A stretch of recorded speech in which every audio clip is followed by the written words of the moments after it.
পণ্ডিত মশাই, এই শ্লোকটার অর্থ বুঝতে পারছি না। কোন শ্লোকটার কথা বলছিস? স্বদেশে পূজ্যতে রাজা, বিদ্যান সর্বত্র পূজ্যতে। শোন, সবাই মন দিয়ে শোন। বিদ্বান ব্যক্তির সম্মান সব জায়গায়, বিশ্বের যে কোনো স্থানে বিদ্বান ব্যক্তি পুজো পায়, কিন্তু রাজা শুধু স্বদেশেই সম্মান পায়। দেখতে এলাম পণ্ডিত। কিরকম লেখাপড়া চলছে? চলছে, মহারাজের পদোন্নতায় ভালোই চলছে। এখন কি পড়ানো হচ্ছে? শ্লোক আর শ্লোকের ব্যাখ্যা। এখানে ঢুকতে ঢুকতে শুনলাম তুমি বলছো বিশ্বের যে কোনো জায়গায় শুধু বিদ্বান ব্যক্তিরাই সম্মান পায়। মহারাজ শুধু স্বদেশেই সম্মান পায়। ইস, কি বাজে কথা! এ কথা শোনাও পাপ। আচ্ছা পণ্ডিত মশাই, আপনার কথা মতো ওই মহারাজের কোনো সম্মান নেই, এটা আপনি বলতে পারলেন? বলতে মুখে বাঁধলো না। মহারাজের অর্থ সাহায্যে তোমার পণ্ডিতই চলছে, আর সেই মহারাজকেই তুমি ছোট করছো পণ্ডিত। আপনার কোথাও ভুল হচ্ছে মন্ত্রী মশাই। পুঁথিতে যা লেখা আছে আমি সেটাই বলেছি, পুঁথির বাইরে আমি কিছুই বলিনি। পুঁথিতে যা লেখা আছে তা সব সময় বলতেই হবে, এই মাথার দিব্যি তোমাকে কে দিয়েছে পণ্ডিত? তুমি নতুন কিছু বলো। কি বলবো? বইতে যা লেখা আছে ঠিক তার উল্টো বলবে, কেমন? ভুল শেখাতে আমি পারবো না মন্ত্রী মশাই। ঠিক আছে, ঠিক আছে, তোমার সাথে রাজসভায় কথা হবে। হ্যাঁ, আমি এখন চলি। চল ঘটা ঘটা, চল।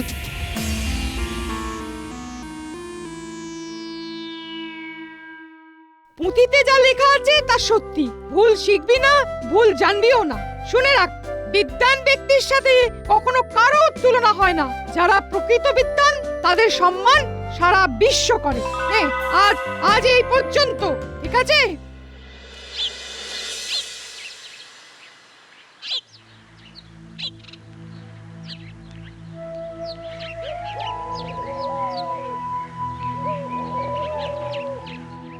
কিরে, তোরা এমন ভাবে মুখ ভার করে আছিস কেন? কি হয়েছে? হ্যাঁ, আজ পাঠশালায় মন্ত্রী মশাই এসেছিলেন, তারপর পণ্ডিত মশাই আমাদের পড়াচ্ছিলেন। আচ্ছা দাদু, রাজা মশাইকে শুধু দেশেই চেনে, আর বিদ্বান ব্যক্তিকে সবাই চেনে? হ্যাঁ, বিদ্বান ব্যক্তির কদর সর্বত্র, তাতে মুখ ভার হবার কি হলো? মন্ত্রী মশাই পণ্ডিত মশাইকে বললেন যে বইতে যা লেখা আছে তার উল্টো পড়াতে। বুঝলাম, তার মানে মন্ত্রী মশাই ওখানে গিয়ে পণ্ডিত মশাইকে হুমকি দিয়ে এসেছেন। তোরা কিছু চিন্তা করিস না, ও আমি দেখে নিচ্ছি। ও গোপাল দাদু, এবারে আমাদের পাঠশালায় সরস্বতী পুজো হবে তো? হবে না মানে? হতেই হবে। তোরা যা, শান্তি মনে ঘরে গিয়ে পণ্ডিত মশাই যা বলেছেন সেটা হবার চেষ্টা কর, দেখবি মা সরস্বতীর কৃপা পাবি। চলি রে। ব্যাস, আর চিন্তা নেই। গোপাল দাদু যখন বলে দিয়েছে তখন আমাদের পুজো হবেই।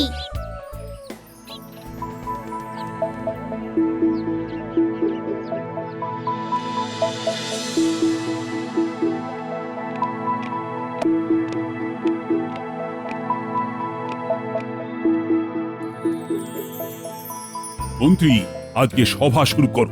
মন্ত্রী মশাই শুরু করার আগে আমার একটা নিবেদন আছে মহারাজ। কি নিবেদন? মহারাজ, ওই বসন্ত পঞ্চমী তো এসে গেল, পাঠশালাতে তো বিদ্যাদেবীর আরাধনাটা করতে হবে। হ্যাঁ, হবে তো। ও পণ্ডিত, কবে পুজো? পুজোর 10 দিন বাকি। কাজ শুরু করে দাও। আজই পুটোপাড়ায় গিয়ে একটা ভালো প্রতিমা পছন্দ করে অগ্রিম দিয়ে দাও, আর খাজানজিকে বলে যা লাগে নিয়ে নাও। এই বিষয়ে আমার কিছু বলার আছে মহারাজ। এই শুরু হলো মহারাজের কান ভাঙানি। উফ, সত্যি পারেন বটে, লাগানো ভাগানো একদম সর্বশ্রেষ্ঠ। আগের কথাটা আগে হোক মন্ত্রী মশাই, এত তাড়া কেন? না না না না না, আগে আমার কথা হবে, তারপর মহারাজ সিদ্ধান্ত নেবেন পণ্ডিতের পাঠশালায় সরস্বতী পুজোর জন্য মহারাজ অর্থ দেবেন কিনা। বলো মন্ত্রী, তোমার কথাটাই আগে শুনি। মহারাজ, এই পণ্ডিত তার ছাত্রদের কি শেখাচ্ছে জানেন? কি শেখাচ্ছে? আপনাকে অশ্রদ্ধা করতে, অসম্মান করতে। বলে কিনা রাজা শুধুমাত্র নিজের দেশেই সম্মান পায়, আর এই পণ্ডিত সারা বিশ্বে যেখানেই যাবে সেখানেই পুজো পাবে। ভাবুন। পণ্ডিত, তুমি বলছো এই কথা? পুটি একটা শ্লোকের অর্থ জানতে চেয়েছিল। স্বদেশে পূজ্যতে রাজা, বিদ্বান সর্বত্র পূজ্যতে। এর গুড়ো অর্থটাই আমি বলতে চেয়েছিলাম। দেখুন মহারাজ, দেখুন, আপনার সামনে আবার বলছে স্বদেশে পূজ্যতে রাজা। এই কথাটার বাংলা করুন। ভালো করেছো মন্ত্রী আমাকে সাবধান করে দিয়ে। আমি তোমার প্রতি খুব প্রসন্ন হয়েছি। এবার কি করা যায় বলো তো মন্ত্রী, তোমার অভিমত জানাও। পাঠশালার অনুদান বন্ধ করে দিন মহারাজ। শিক্ষা খাতে আর একটা মোহরও আপনি ব্যয় করবেন না। পণ্ডিত, মন্ত্রী কথা শুনলে তো? আজ থেকে তোমার পাঠশালার অনুদান বন্ধ হলো। এ আপনার কেমন বিচার হলো মহারাজ? একদম সঠিক কাজ হয়েছে গোপাল। যে পুঁথি মহারাজকে অসম্মান করে সেই পুঁথির পঠন পাঠনের কোনো প্রয়োজন নেই। মন্ত্রী, ঘেরা পিটিয়ে সমস্ত রাজ্যবাসীকে জানিয়ে দাও যে আজ এই মুহূর্ত থেকে রাজ অনুগ্রহে যেসব শিক্ষা প্রতিষ্ঠান আছে তাদের অনুদান বন্ধ। যথাজ্ঞা মহারাজ।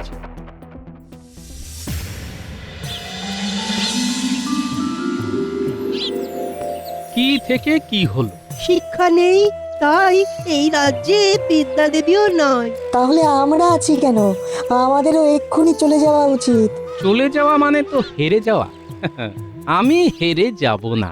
মন্ত্রীমশাইকে যোগ্য জবাবটা দিতে হবে বই কি। কাল থেকে আমার বাড়িতে পাঠশালা চলবে। হ্যাঁ, এটা ঠিক বলেছেন পণ্ডিত মশাই। বিদ্যা দেবীর আরাধনা চলবে। শুনুন শুনুন শুনুন, মহারাজ ঘোষণা করেছেন যে আজ থেকে সমস্ত শিক্ষা প্রতিষ্ঠানের ওপর থেকে অনুদান তুলে নেওয়া হলো। মহারাজ পাঠশালা বা অন্য যে কোনো শিক্ষা প্রতিষ্ঠানে সরস্বতী পুজো করবেন না। শুনুন। ঠিক আছে মন্ত্রীমশাই, আপনি ডালে ডালে গেলে আমি যাই পাতায় পাতায়। আর আপনি পাতায় পাতায় গেলে আমার যাত্রা চালক শিরায় শিরা।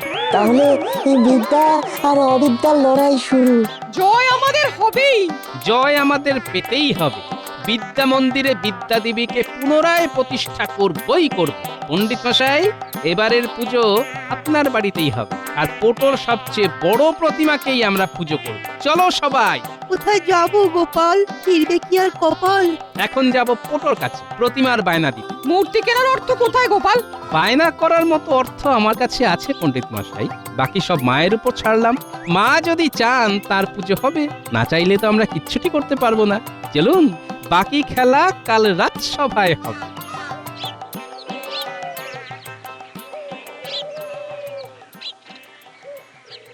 শুনুন শুনুন শুনুন, মহারাজ ঘোষণা করেছেন যে আজ থেকে সমস্ত শিক্ষা প্রতিষ্ঠানের ওপর থেকে অনুদান তুলে নেওয়া হলো। মহারাজ পাঠশালা বা অন্য যে কোনো শিক্ষা প্রতিষ্ঠানে সরস্বতী পুজো করবেন না। শুনুন শুনুন শুনুন। হ্যাঁ, যা চলে শিক্ষায় কোপ, এটা মহারাজের কেমনতর ব্যবহার। কাকা কি বলে গেল? অনেকগুলো কথা তো ঠিক বুঝতে পারলাম না। কোন কথাটা বুঝলি না মা ফুটি? শিক্ষা প্রতিষ্ঠানের উপর থেকে অনুদান তুলে নেওয়া হলো, বাকি কথাগুলো বুঝেছি। মহারাজ আর কোনো পাঠশালায় অর্থ সাহায্য করবেন না। তারপরে আমাদের পাঠশালায় এবার সরস্বতীর পূজা হবে না। কিন্তু গোপাল দাদু তো কথা দিয়েছে যে আমাদের পুজো হবেই। গোপাল দাদু যখন বলেছে তখন পুজো হবেই হবে। আমাদের গোপাল হয়কে নয় করতে জানে আর নয়কে হয় করাতে জানে। ও যখন বলেছে পাঠশালাতে পুজো হবে, তখন হবে। ও তোরা নিশ্চিন্তে থাক।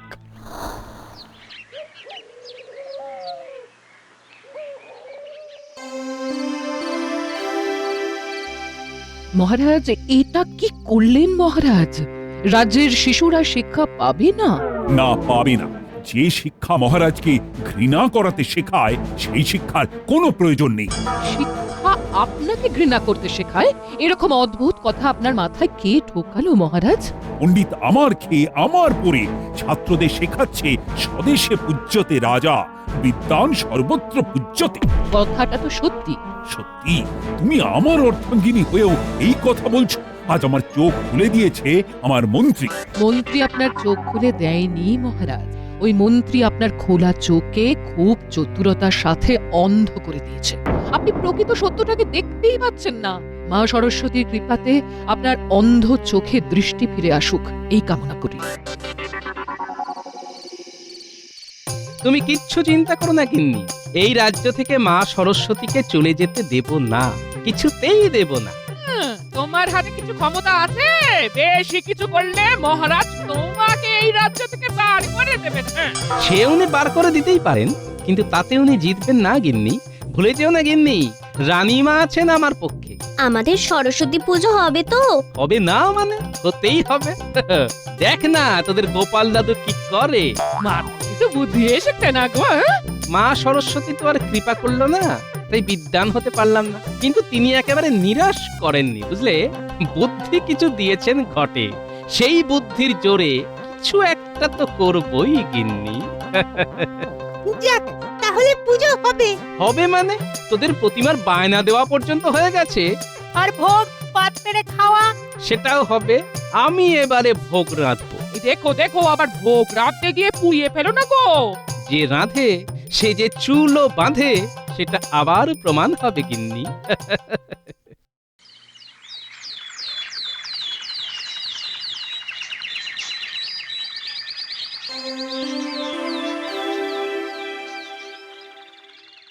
মহারাজ, কাল যে কথাটা নিয়ে এত আলোচনা হলো, সেই কথাটা নিয়ে একটা পরীক্ষা হয়ে যাক। কি পরীক্ষা?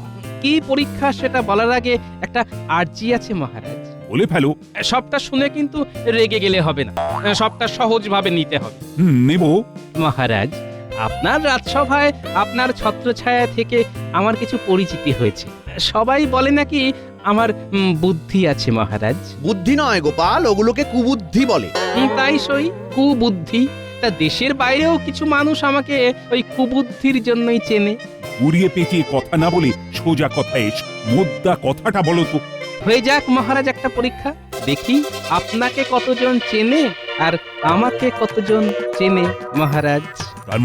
তার মানে তুমি দাবি করছো তুমি বিদ্বান? গোপালও বিদ্বান আর আরশোলাও পাখি। হ্যাঁ মহারাজ, আমি দাবি করছি আমি বিদ্বান, পুঁথিগত আমার কোনোই জ্ঞান নেই।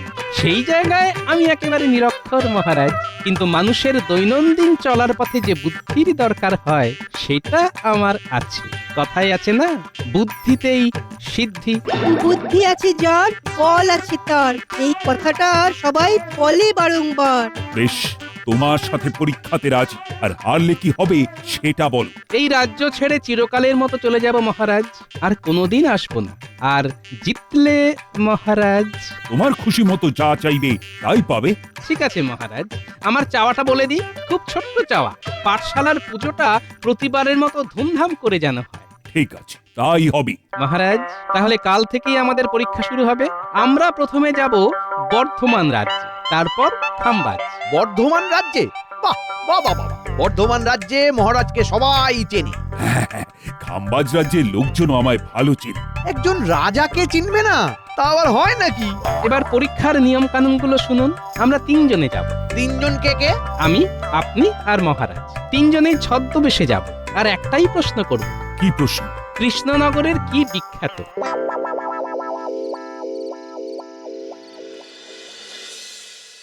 কাল কত সকালে বেরোবে? যত সকাল সকাল হয় গিন্নি। এই তুমি নিশ্চিত জিতবে? হ্যাঁ গিন্নি, জিতবই জিতবো। এই জেতাটা কৃষ্ণনগরের জন্য খুব জরুরি, বুঝলে। মহারাজের একটা মিথ্যে অহংকারের জন্য বাচ্চা বাচ্চা ছেলেদের কাছে শিক্ষা পৌঁছবে না, এটা হতে পারে না গিন্নি। খুব অসম লড়াই করতে নেমেছে গোপাল, আমার কাছে হেরে ভূত হবে। এই প্রথমবার আমি আপনার পরাজয় চাইছি। এই রানী, আমি জিতলে তুমি নিশ্চয় খুশি হবে। অবশ্যই। কি আর করব, আপনাকে মিথ্যে বললাম। আপনি কাল কখন রওনা দেবেন মহারাজ? সূর্য ওঠার পর। এতদিনে গোপাল নিজের পায়ে কুড়ুল মারলো। করে গোপাল হেরে যাক, এটাই চাই। হারবে তো বটেই। গোপাল বিদেয় হলে কত নতুন নতুন ভাবনা আছে, সেগুলো সব পূর্ণ করতে হবে। চলো গিন্নি, আজ একটু তাড়াতাড়ি শুয়ে পড়ি, কাল খুব সকাল সকাল বেরোতে হবে না?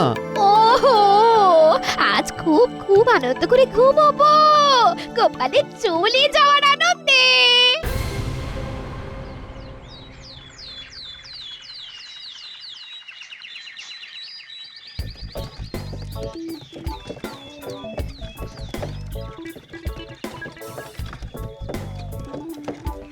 মহারাজ, একটা কথা বলবো? বল। আপনাদের তিনজনেরই ছদ্মবেশটা কিন্তু দারুণ হয়েছে, কাউকে চিনতে পারা যাচ্ছে না। না চিনতে পারাটাই তো দরকার। এখানেই নামিয়ে দাও মহারাজ। এবার আমাদের নামতে হবে, আমাদের পরীক্ষাটা দিতে হবে। চলো মন্ত্রী, তুমি আমার পেছন পেছন এসো। মন ভরে তোমার পরাজয়টাকে উপভোগ করো গোপাল। ঠিক আছে।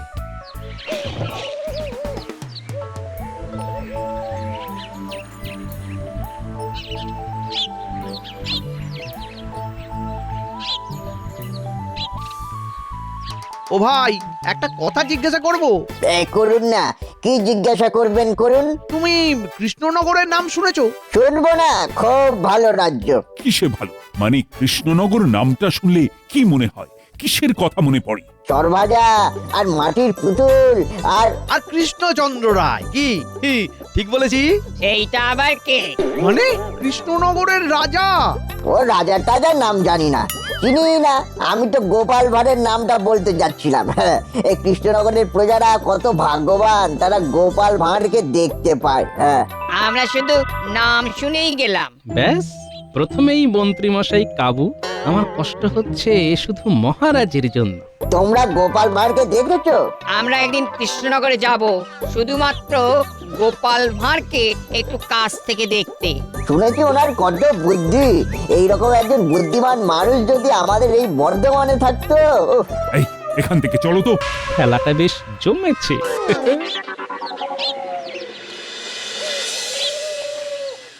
ওখানে কি যে হচ্ছে কিচ্ছু বুঝতে পারছি না। আমার মনে হচ্ছে আমাদের গোপালই জিতছে। তাই যেন হয়। চলো পোটো পাড়ায়, আমাদের কাজ আমরা করি। হ্যাঁ, গোপাল একটা দায়িত্ব দিয়ে গেছে, এটা আমাদের পালন করতেই হবে। মনটা খুব ভালো লাগছে বুঝলি। আরে আমারও সকালবেলা একটা স্বপ্ন দেখে ঘুম ভেঙেছে। ভোরের স্বপ্ন কিন্তু সত্যি হয়। কি দেখলি? কি দেখলাম? দেখলাম কি ওই পণ্ডিত মশাইয়ের বাড়িতে সরস্বতী পুজো হচ্ছে। গোপাল দাদু ভোগ রাঁধছে, মহারাজ আর রানীমা এসে আমাদের সাথে ভোগ খাচ্ছেন। গোপাল দাদু ঠিক জিতে ফিরবে, আমার মন বলছে।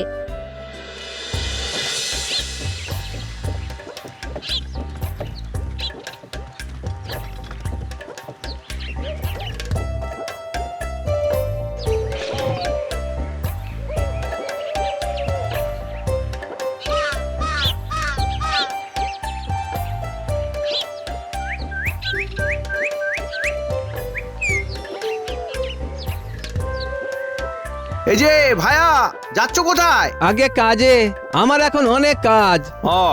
আমরাও কাজে এসেছি, আমাদেরও অনেক কাজ।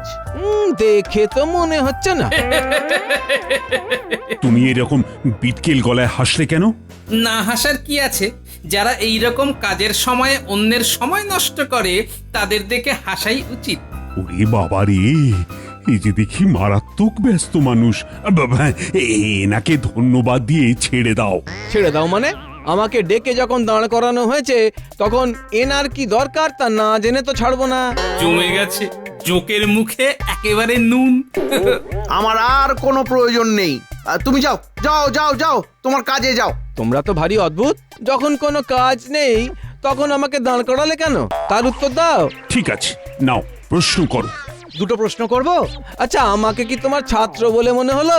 তোমাকে কিন্তু আমার মোটেও পণ্ডিত বলে মনে হচ্ছে না, কিরকম একটু কুচুটে কুচুটে লাগছে। কৃষ্ণনগরের নাম শুনলে তোমার কি মনে হয়? তা তোমরা কোত্থেকে আসছো বলো তো? আমরা কৃষ্ণনগর থেকে আসছি। তোমরা তো আচ্ছা বোকার হদ্দ, সেই কৃষ্ণনগর থেকে এই খাম্বাজে এসেছো এই কথাটা জিজ্ঞেস করতে? তোমাদের মতন বোকা লোকেদের মাঝে যে গোপাল ভাঁড়ের মতন বুদ্ধিমান মানুষ কিভাবে এলো কে জানে। বোকার হদ্দ। ছাড়ো।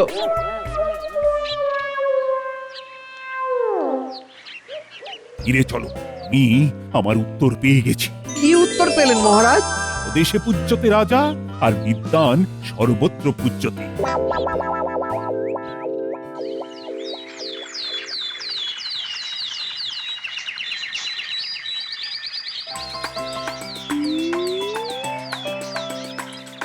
অবশেষে পুজো হলো গোপাল। সবই আপনার জন্য রানীমা। না গোপাল না, তুমি প্রমাণ করলে যশস্বী মানুষ, বুদ্ধিমান বিদ্বান ব্যক্তিরাই পুজো পায়। রানীমা, আমি নিরক্ষর, মা সরস্বতীর কৃপা আমি পাইনি, তাই আমি চাই রাজ্যের প্রতিটা বাচ্চা যেন শিক্ষিত হতে পারে। মহারাজকে হারিয়ে আমি খুশি হইনি রানীমা। কিন্তু মহারাজের পরাজয়টার প্রয়োজন ছিল। ওং ঐং সরস্বত্যই নমঃ। মহাপূজার পুষ্পাঞ্জলি সমাপ্ত। নাও নাও সবাই মায়ের কাছে প্রার্থনা করো। মা, আমাকে জ্ঞান দাও, ভক্তি দাও, অবিদ্যা দূর করো, আমায় মানুষ করো। মা, আমাদের জ্ঞান দাও, ভক্তি দাও, অবিদ্যা দূর করো। ও মা, মা গো, আমাকে সত্যিকারের জ্ঞান দাও। আমি তোমাকে অনেক অনেক অপমান করেছি পণ্ডিত। আমি তোমাকে অনেক ভুল কথা বলেছি, ক্ষমা করে দিও। একদম সঠিক কথাই পুঁথিতে লেখা আছে পণ্ডিত। আজই দেবীর কাছে প্রতিজ্ঞা করছি, বিদ্যা মন্দিরে এই বিদ্যা দেবীকেই স্থাপন করব। সাধু, সাধু। ওম